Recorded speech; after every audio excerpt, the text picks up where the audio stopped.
My name is Jessica Shand, and I'm a performer and composer with a background in math, and I'm an SJA fellow. I really love music because it's such a community building force. It's a way to express oneself. For my SJA project, I'm working on an album that is entirely consisting of flutes that have been warped and electronically manipulated in different ways. And the idea is not to try and replicate, existing sounds, but to kind of create something uncanny that makes people think more about sensation and what feeling does that give a person, rather than a particular narrative. Then I can do something that's a little more raucous, like.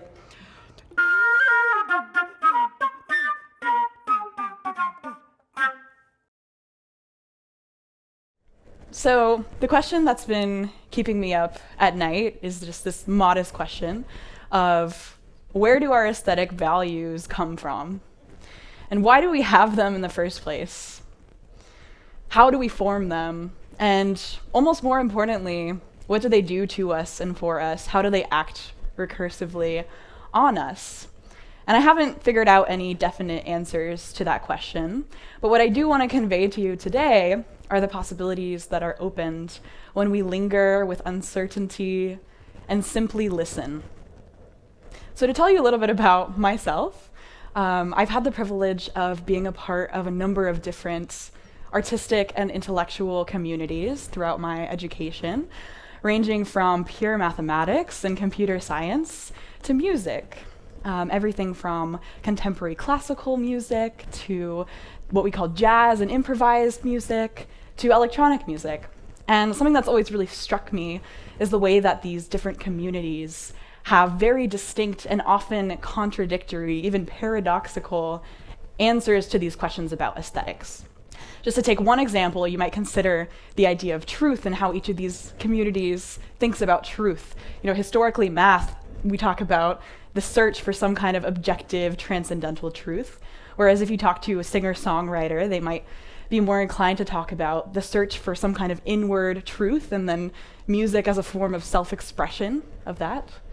And even that is kind of at odds with my own experiences in music as someone who plays the flute, which is an instrument that historically has had this very close relationship with birdsong and the idea of imitating and even conversing with birds.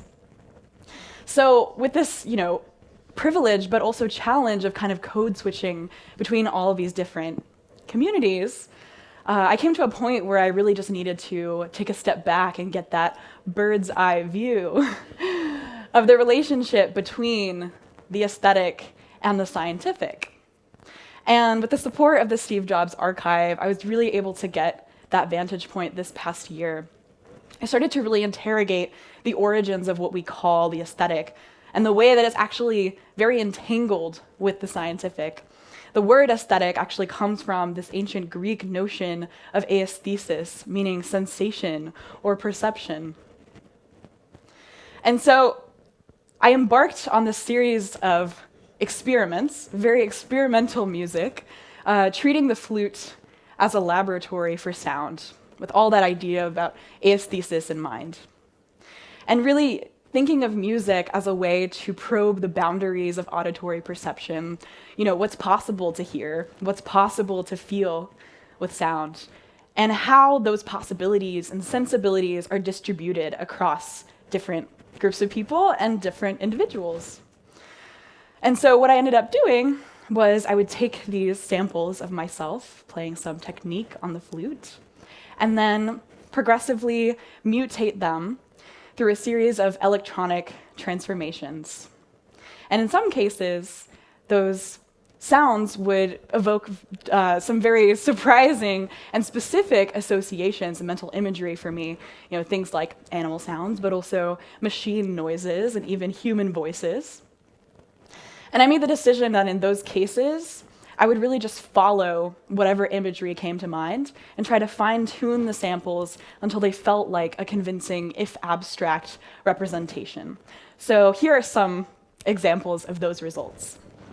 This flute sound eventually became this. this flute sound eventually became this. And this sound eventually became this.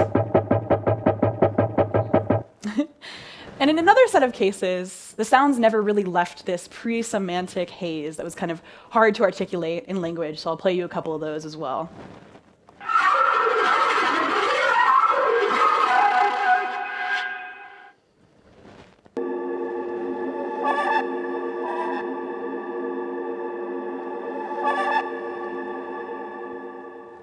So as you can tell, the results varied widely, but what unified all of these experiments was that I never legislated an ending in advance.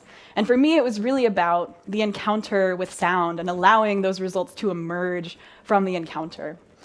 And really just being open to, refusing a binary between form and formlessness.